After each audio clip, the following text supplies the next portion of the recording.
Hello, আসসালামু আলাইকুম। কি অবস্থা সবার? আমি আপনাদের সবার প্রিয় ফাহিম স্যার।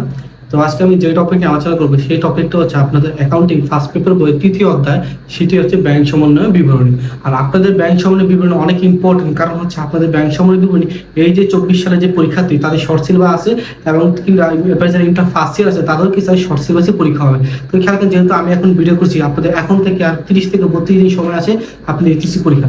যেহেতু আমাদের হাতে খুব কম সময়, এই জন্য আমরা খুব শর্টকাট নিয়মে আমরা যেন ব্যাংক সমন্বয় বিবরণী তৈরি করতে পারি এবং পরীক্ষা যেন খুব সুন্দরভাবে লিখতে পারি, সেই টপিক নিয়ে আজকে আমরা আলোচনা করবো। তো যেহেতু স্যার ব্যাংক সমন্বয় বিবরণী অনেক বেশি ইম্পর্টেন্ট, কারণ আপনার পরীক্ষা খাতা আমরা প্রশ্ন যাচাই করে দেখেছি, ব্যাংক সমন্বয় বিবরণী প্রত্যেকটা বোর্ড কোচিংয়ে হয়তো বা একটা কিংবা সর্বোচ্চ দুইটা আসবে, মিনিমাম একটা ব্যাংক সমন্বয় বিবরণী আসবে। তো যেহেতু ব্যাংক সমন্বয় বিবরণী একটা করে কিংবা দুইটা করে আসে, সেই জন্য কিছু আমাদের ব্যাংক সমন্বয় বিবরণী জানা এবং প্রস্তুত করা খুব বেশি গুরুত্বপূর্ণ। আর যেহেতু এটা খুব সহজ একটা টপিক, ইনশাল্লাহ আমি মনে করি আপনার এই আমার ক্লাসগুলো দেখলে ব্যাংক সমন্বয় বিবরণী আরো বেশি সহজ হয়ে যাবে। তো খেয়াল করুন স্যার, তো চলুন স্যার শুরু করি। আমাদের যে টপিকটা আছে স্যার, সেটা হচ্ছে স্যার ব্যাংক সমন্বয় বিবরণী। সেই ব্যাংক সমন্বয় বিবরণী প্রস্তুত করার আগে আসলে স্যার খেয়াল করুন, ব্যাংক সমন্বয় বিবরণী জিনিসটা কি সেটা আমাকে বুঝতে হবে, অবশ্যই বুঝতে হবে। আমি একটা অঙ্ক করবো, সেই অঙ্ক যদি আমার ধারণা না থাকে আসলে সেই অঙ্কটা কোথেকে আসছে, কিভাবে করতে হয়, কার জন্য করতে হয়, কার জন্য প্রস্তুত করতে হয়, এটা যদি আমরা না জানি তাহলে আসলে স্যার অঙ্ক করে কোনো মজা পাওয়া যায় না। তো খেয়াল করুন স্যার, ব্যাংক সমন্বয় বিবরণী নামটা শুনে আমরা বুঝতে পারছি অবশ্যই এখানে ব্যাংক নিয়ে কোনো কাজ আছে বা এখানে ব্যাংক নিয়ে কোনো ঝামেলা আছে। অবশ্যই স্যার ঝামেলা আছে। আজকের যুগে 2024 সালে স্যার আমাদের প্রত্যেকটা মানুষের একটা করে ব্যাংক অ্যাকাউন্ট আছে। হয়তো ভাই আপনার যারা স্টুডেন্ট আপনাদের নেই, কিন্তু খেয়াল করেন আপনার বাবা মা কিংবা এবং এখন যারা অফিস আদালত চাকরি করে, সরকারি চাকরি বলেন বেসরকারি চাকরি বলেন, তাদের প্রত্যেকটা বেতন এখন স্যার ব্যাংকে ট্রান্সফার করা হয়। আগে হাতে হাতে দেওয়া হতো, এখন স্যার এটা হয় না, এখন কি স্যার ব্যাংকে ট্রান্সফার করা হয়। তো খেয়াল করেন স্যার, এই যে আমার এবং ব্যাংকের ভিতরে যেহেতু একটা সম্পর্ক আছে, এই সম্পর্কের তো একটা 19-20 হইতে পারে, এটা স্বাভাবিক স্যার। সম্পর্কে 19-20 আইব না, এটা কথা ভুল। সম্পর্কের ভিতরে 19-20 আইব। তো খেয়াল করুন স্যার, এই যে খেয়াল করছে, ধরুন আমি মনে করি আমার ব্যাংক অ্যাকাউন্টে 10,000 টাকা থাকার কথা, কিন্তু ব্যাংক বলে স্যার আপনার অ্যাকাউন্টে 10,000 টাকা নাই, আপনার অ্যাকাউন্ট আছে 7,000 টাকা। এখন আপনার প্রশ্ন, 7,000 টাকা কেন? এই যে স্যার আপনার এবং ব্যাংকের ভিতরে যে একটা দ্বিমত তৈরি হলো, আমার মনে হলো আমার কাছে 10,000 টাকা আছে, ব্যাংক বলে না স্যার 10,000 টাকা না, আপনার ব্যাংকে 7,000 টাকা। এই যে জিনিসগুলো যে গরমিল হয়, এই গরমিল গুলো স্যার শুদ্ধ করার জন্য স্যার আমরা এই যে পদ্ধতি ফলো করি সেটা কি স্যার ব্যাংক সমন্বয় বিবরণী। তো ব্যাংক সমন্বয় বিবরণী স্যার দুইটি পক্ষ থাকে, অবশ্যই একটা থেকে ব্যাংক পক্ষ, একটা থেকে আমানতকারী। একটা থেকে কি স্যার ব্যাংক পক্ষ, একটা থেকে কি স্যার আমানতকারী। এখন স্যার ব্যাংক পক্ষ যারা ব্যাংকে থাকে কিংবা যারা ব্যাংকার তারা থাকে ব্যাংক পক্ষ, আর আমরা যারা সাধারণ মানুষ তারা আমরা বলি স্যার আমানতকারী। এখন খেয়াল করুন স্যার, এই যে আমানতকারী, এখন দেখেন এই ব্যাংক সমন্বয় বিবরণী দুইটি বইয়ের কথা সবচেয়ে বেশি ইম্পর্টেন্ট। এই ব্যাংক সমন্বয় বিবরণীতে দুইটি বইয়ের কথা সবচেয়ে বেশি ইম্পর্টেন্ট। একটা হচ্ছে স্যার আপনার নগদান বই, আর একটা হচ্ছে আপনার পাস বই। তো খেয়াল করেন স্যার, এই নগদান বই এবং পাস, তো এখানে স্যার আমাদের অবশ্যই দুইটি বইয়ের কথা মাথায় রাখতে হবে। একটি হচ্ছে স্যার আপনার নগদান বই, আর একটা হচ্ছে কি স্যার পাস বই। তো নগদান বই এই আমি মাত্র বলছি ব্যাংক সমন্বয় বিবৃতিতে স্যার দুইটি পক্ষ থাকে, একটা হলো স্যার আমানতকারী, একটা স্যার ব্যাংকারী। মানে আমরা আমানতকারী, আমরা সাধারণ মানুষ যারা আমানতকারী হই, আমাদের আমানত যারা ব্যাংকে জমা রাখি, আমাদের কাছে যে বইটি থাকে সেই বইয়ের নাম হচ্ছে স্যার নগদান বই। সেই বইয়ের নাম হচ্ছে কি স্যার নগদান বই। এবং বই ব্যাংকের কাছে যে একটা বই সংরক্ষণ থাকে সেই বই হচ্ছে স্যার আপনার পাস। একটা দিন খেয়াল করুন স্যার, আমরা নর্মালি আমি একটা উদাহরণ দিই, স্কুলের কথা চিন্তা করি। যখন দেখেন আপনি যখন স্কুলে পড়তেন, এখন তো কলেজে এটা হয় না, আমি কি জানি না, কারণ অনেকে সরকারি কলেজে পড়ে, বেসরকারি কলেজে পড়ে, কিন্তু স্কুলের ক্ষেত্রে হয়তো কি স্যার দুইটা বই থাকতো। একটা হলো স্যার ওই যে মনে আছে যারা স্কুলের কাছে একটা বই থাকতো, আর এটা আমাদের কাছে বই থাকতো। এটা আমরা বলতাম স্যার কি বই দিলাম, ভর্তি বই বলতাম, যেখানে আমরা প্রত্যেক মাসে বেতন দিলে আমরা লিখে রাখতাম আমরা এই মাসে বেতন দিচ্ছি, এই মাসে বেতন দিব। তা আমাদের কি করে স্যার একটা সিট কেটে নিয়ে তারা তাদের একটা খাতায় লাগে। এই রেখে আপনার ওই যে বইটা যেটা আমাদের কাছে আছে সেই বইটা চিন্তা করেন, একটু ব্যাংক হিসেবে চিন্তা করেন, সেই বইটা হচ্ছে কি আপনার নগদান বই। আর ওই যে স্কুলের কাছে কিংবা ব্যাংকের কাছে যে খাতাটা থাকে সেই খাতাটার নাম হচ্ছে কি স্যার পাস বই। এটা কিন্তু আরেকটা আছে, সেটার নাম হচ্ছে কি স্যার ব্যাংক বই। তো অবশ্যই আপনার এই বই সম্পর্কে মানে ক্লিয়ার হয়ে গেছেন আসলে বইটা কি, যেটা আমানতকারী কিংবা আমাদের কাছে থাকে সেটা হচ্ছে কি আপনার পাস বই, আর যেটা ব্যাংকের কাছে থাকে সেটা হচ্ছে কি স্যার ব্যাংক বই অথবা কি স্যার পাস বই। তো খেয়াল করেন স্যার, এই বই হিসেবে যেহেতু পড়তেছি, আমাদের এখানে আছে দুইটা লাইন মনে রাখা সবচেয়ে বেশি দরকার এবং সবচেয়ে বেশি ইম্পর্টেন্ট। কারণ ব্যাংক সামনে বিভিন্ন করতে গেলে এই দুইটা লাইন দেখে আমাদের অঙ্কটা বুঝতে হয় এটা কি যোগের কাজ নাকি বিয়োগের কাজ। এই দুইটা লাইন দেখে আমাদেরকে বুঝতে হবে আসলে কি এটা কি যোগের কাজ নাকি বিয়োগের কাজ। কারণ খেয়াল করেন স্যার, অনেকেই বলে স্যার এটা কিন্তু 4টা লাইন আছে, 4টা লাইন মুখস্থ করতে হয়। আমি বলি স্যার 4টা লাইন দরকার নেই, তো দুইটা লাইন করবেন, এই দুইটা লাইন মনে রাখলে স্যার বাকি আর দুইটা লাইন মনে রাখা যায়। তাই খেয়াল করেন, আপনি যদি মনে রাখেন এ বি মনে রাখতে পারেন, বি সি ডি অনেক সহজে মনে রাখতে পারেন। তাই খেয়াল করছে এই দুইটা লাইন কি হচ্ছে, প্রথমটা হচ্ছে আপনার নগদান বই অনুযায়ী ব্যাংক জমা উদ্বৃত্ত, আর একটা হচ্ছে স্যার ব্যাংক বই অনুযায়ী কিংবা পাস বই অনুযায়ী ব্যাংক জমা তিরিত। এই দুটো কথা একটু লিখে রাখেন স্যার। একটা কি স্যার নগদান বই অনুযায়ী ব্যাংক জমা উদ্বৃত্ত, আর একটা কি স্যার ব্যাংক বই অনুযায়ী ব্যাংক জমা তিরিত। তো অনেকে বলছে স্যার নগদের অনুযায়ী ব্যাংক জমা উদ্বৃত্ত, এই কথা আমি বুঝছি স্যার, সমস্যা নেই, কোনো ক্লিয়ার।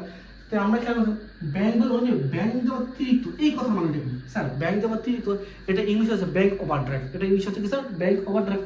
এটার মানে হচ্ছে স্যার আমি খুব সিম্পল একটা বলি, আপনার ক্রেডিট কার্ড সম্পর্কে অনেক অবগত। আর আমাদের কিন্তু ব্যাংক অ্যাকাউন্টে কিন্তু অনেক সময় খাত থাকে, সবচেয়ে দুইটা জনপ্রিয় কার্ড হচ্ছে, একটা হলো ডেবিট কার্ড আর একটা হচ্ছে ক্রেডিট কার্ড। ডেবিট কার্ড হচ্ছে কি স্যার, এই যে এখানে উদ্বৃত্ত বলেছি ব্যাংক এবং উদ্বৃত্ত।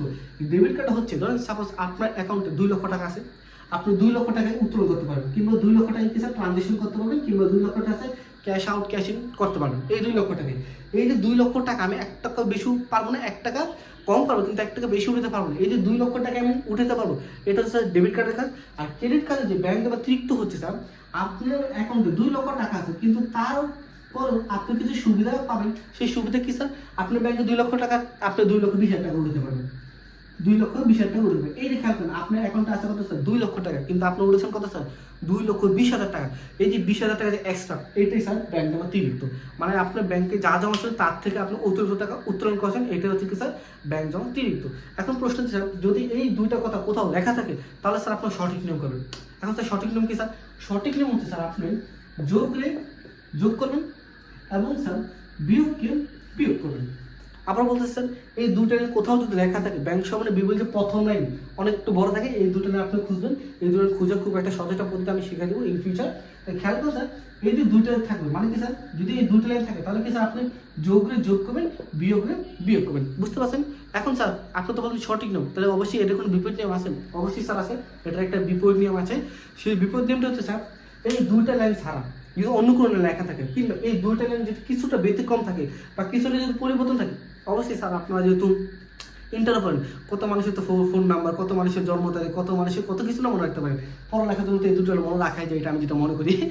মনে করেন স্যার এই যে দুইটা লাইন আছে, এই দুইটা লাইনের ছাড়া যদি অন্য কিছু লেখা থাকে, অন্য কিছু যেমন এখানে ব্যাংক জমা উদ্বৃত্ত লেখা আছে, যদি এখানে একটু উল্টাভাবে থাকে যেমন ব্যাংক জমা অতিরিক্ত লেখা থাকে, নিচে লাইনে স্যার ব্যাংক জমা অতিরিক্ত আছে, যদি এখানে উল্টা থাকে স্যার ব্যাংক জমা উদ্বৃত্ত, স্যার কনফিউজার কিছু নেই, জাস্ট একটু বুঝেন। যদি এই দুটো লাইন যদি একটু পরিবর্তন হয়, কোনো যদি চেঞ্জ হয়, তখনই স্যার বিপরীত নিয়ম। তখনই কি স্যার বিপরীত নিয়ম। স্যার বিপরীত নিয়ম কি স্যার, তখন স্যার আপনি যোগকে স্যার বিয়োগ করবেন, বিয়োগকে স্যার যোগ করবেন। এখন স্যার দুইটা লাইনও বুঝলাম, যোগ বিয়োগও বুঝলাম, কি যোগ করবে কি বিয়োগ করবে। স্যার আপনি কমার্স স্টুডেন্ট, স্যার আপনি লেনদেন দেখলে বুঝতে পারেন এটা কি আপনার জন্য যোগের কাজ নাকি বিয়োগের কাজ। যেমন খেয়াল করেন, আপনি কারোর কাছ থেকে ধরেন আপনি দেনাদার কাছ থেকে টাকাটা পাইলেন, দেখেন দেনাদার কাছে যেহেতু টাকাটা পান, আপনার পকেট ভারী তো স্যার, অবশ্যই আপনি টাকা বাড়তেছে, তাহলে কিসের কাজ স্যার, যোগের কাজ। আর কোনো কারণে মনে করেন আপনি কোনো ব্যাংকে চার্জ দিতেছেন, বা ব্যাংকে মনে করেন কোনো কারণে ব্যাংকে তার চার্জ কেটে নিচ্ছে, তাহলে অবশ্যই আপনার পকেটে টাকা কমতেছে, তাহলে অবশ্যই বিয়োগের কাজ। এই খেয়াল করেন যোগের কাজ বিয়োগ আপনি বুঝবেন, অঙ্ক করে সামনে এমনি বুঝতে পারবেন কোনটা যোগের কাজ কোনটা বিয়োগের কাজ। এই খেয়াল করেন এই দুটো জিনিস বোঝার পর আরেকটা জিনিস হচ্ছে ডেবিট মেমোরিয়াল এবং ক্রেডিট মেমোরিয়াল। এই যে ডেবিট দেওয়ার মধ্যে এই দুটো স্যার অনেক পুরোপুরি কনফিউশনে ফেলা দেয়। স্যার ডেবিট কি ক্রেডিট কি, কখন স্যার আয়ের কাজ কখন ব্যয়ের কাজ। স্যার একটা সহজ উপায়, আপনার 9-10 তো ওই যে পড়ছেন সম্পদ বৃদ্ধি ডেবিট, ব্যয় বৃদ্ধি ডেবিট, আয় বৃদ্ধি ক্রেডিট, তারপরে স্যার উত্তোলন বৃদ্ধি ডেবিট, এগুলো তো পড়ছেন তাই না স্যার। খেয়াল করেন স্যার এই যে স্যার ডেবিট দ্বারা কি বোঝা স্যার, ব্যয় বোঝায়। ডেবিট দ্বারা কি বোঝা স্যার, ব্যয় বোঝায়। তার মানে এই ডেবিট মেমোরিয়ামে সকল ব্যয় যত আছে সব এই স্যার এটা অন্তর্ভুক্ত হবে। আর ক্রেডিট দ্বারা কি স্যার আয় বোঝায়, কারণ আমরা আয় বৃদ্ধি কি স্যার ক্রেডিট, এই জন্য স্যার এই ক্রেডিট মেমোরি সব ধরনের স্যার আয় বোঝায়। কারণ এই অঙ্কের ভিতরে স্যার আপনি আয় ব্যয় নিয়ে কাজ হবে, কোনটা আপনার জন্য আয় কোনটা আপনার জন্য ব্যয়। যেটা আপনার জন্য আয় সেটা যাবে স্যার ক্রেডিটে, আর যেটা আপনার জন্য ব্যয় সেটা যাবে কি স্যার আপনার ডেবিটে। এটা আমরা স্যার ইন ফিউচার আরো খুব ভালো করে যাবো, যখন আমরা পরীক্ষা বা কোনো বোর্ড কোশ্চেন আমরা সলভ করবো, তখন ইনশাআল্লাহ আরো ভালো করে বুঝবো। কারণ খেয়াল আছে আপনাদের টোটাল 3টা টপিক গেল, একটা হচ্ছে ব্যাংক সম্বন্ধে বিবরণী, পাস বই কি, নগদান বই কি, তারপর হচ্ছে এই যে দুইটা জ্ঞান আছে, এই দুটার দ্বারা কি বোঝায়, এই দুটো কখন সঠিক নিয়ম কখন বিপরীত নিয়ম ইনশাআল্লাহ আপনারা বুঝতে পারছেন। তারপর হচ্ছে যে ডেবিট মেমোরিয়াম এবং কিছু ক্রেডিট মেমোরিয়াম, এটা দ্বারা কি বোঝায় স্যার, ডেবিট মেমোরিয়াম আমরা ব্যয়ের কাজ বুঝাবো, ক্রেডিট মেমোরিয়াম আমরা কি স্যার আয়ের কাজ বুঝবো। এই স্যার আপনার আরেকটা টপিক যেটা আপনার পাঠ্য বই আপনাদের টেক্সট বই দেওয়া আছে, আপনাদের বই অনেকে অনেক বই ফলো করেন, আমি জানি না কে কোন বই ফলো করেন, কিন্তু বলছি স্যার আপনাদের বই এই 17 থেকে 18টা জায়গায় দেওয়া আছে ব্যাংক সম্বন্ধে বিবরণীতে। আপনি এই একটু ঘাটাঘাটি করবেন, দেখবেন 17 থেকে 18 খুব সুন্দর করে দেওয়া আছে। এই 17 থেকে 18 যাবে, কিন্তু অনেক বই একটু কম বেশি থাকতে পারে। আমি যে বই ফলো করি 17 থেকে 18টাই আছে, আমি শিওর না। তো এই 17 থেকে 18 যদি আপনি যাবে না পড়েন, স্যার ব্যাংক সম্বন্ধে আপনার জন্য শেষ। মানে এত সহজ একটা টপিক আপনার কাছে মনে হবে না, সেই জিনিসটা একটু জানতে মনে রাখতে হবে, ঠিক আছে। কারণ যেহেতু আমাদের পরীক্ষার সামনে আর 30 দিনের সময় আছে, আর বেশি সময় নেই স্যার। তো যেহেতু আমাদের খুব কম সময়ের ভিতরে এই টপিকটা শেষ করতে হবে, তো স্যার আপনাদের কিছু প্র্যাকটিস তো করতে হবে, অবশ্যই আপনাদের কিছু কষ্ট করতে হবে।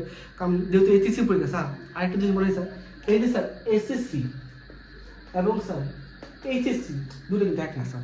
বুঝলেন, এসএসসি আপনার হচ্ছে কি স্যার, এটা স্কুল লাইফের একটা পরীক্ষা। আপনার সাথে আপনার বন্ধু বসছে, আপনার সাথে আপনার খুব কাছের মানুষ বসছে, আপনার সামনে পিছিয়ে ডানে বামে সব পরিচিত মানুষ ছিল।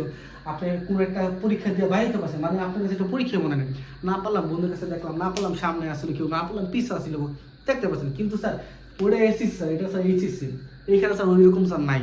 ঠিক আছে, ওইখানে স্যার মানে আপনি এসএসসি সময় আপনার বন্ধুর আসে না যেতেন না, সমস্যা আমি পাই না, আমার বন্ধু পাই, আমি বন্ধুতে দেখে নিতে পারবো। কিন্তু এই সমস্যা এটা হয় না স্যার, কারণ এই সময় পোলাপাইনটা বলছিল একটু টেওরাটা করে যায়, পোলাপাইন সবাই একটু কলেজ লাইফে উঠে বুঝেন তো, পাকা গজা একটু পোলাপাইন ঘোরা শুরু করে, অনেক কিছু শুরু করে। তখন স্যার এই যে যখন এই যে আমি বলি স্যার, আমি আমার ব্যাচে সবাই বলি স্যার এটা আপনার জন্য নদী, স্যার এটা আপনার জন্য কি স্যার, নদী, এটা আপনার জন্য সাগর। বুঝতে পারছেন, এই নদীর থেকে যখন কোনো একটা মাছ সাগরে লাভ দেয়, অত লাফাইবই, ওই 1 মাস 1 বছর 2 বছর তো লাভ হবে। যখনই দেখবো এই আসলে এইচএসসি নামে কিছু একটা আছে, তখন তো স্যার মাথায় বাসে, হ্যাঁ কি করতে হবে, কিছু তো করতে হবে, পড়তে হবে। তো স্যার যেহেতু আর সময় বেশি নেই, আপনাদের সামনে পরীক্ষা, ভালোভাবে পড়েন। আর যেহেতু বেশি সময় নাই, খুব ভালোভাবে পড়েন, 30 থেকে 32 দিনের মতো সময় আছে, ইনশাল্লাহ আপনাদের এই ব্যাংক সরল বিবরণী আমি 5 থেকে 6টা ক্লাসের মধ্যে আপনাদের ক্লিয়ার করে দেওয়ার চেষ্টা করবো। তো যেহেতু স্যার সামনে পরীক্ষা, ভালো করে পড়েন, ভবিষ্যতে ভালো কিছু হন, এটাই প্রত্যাশা। ধন্যবাদ, আসসালামু আলাইকুম।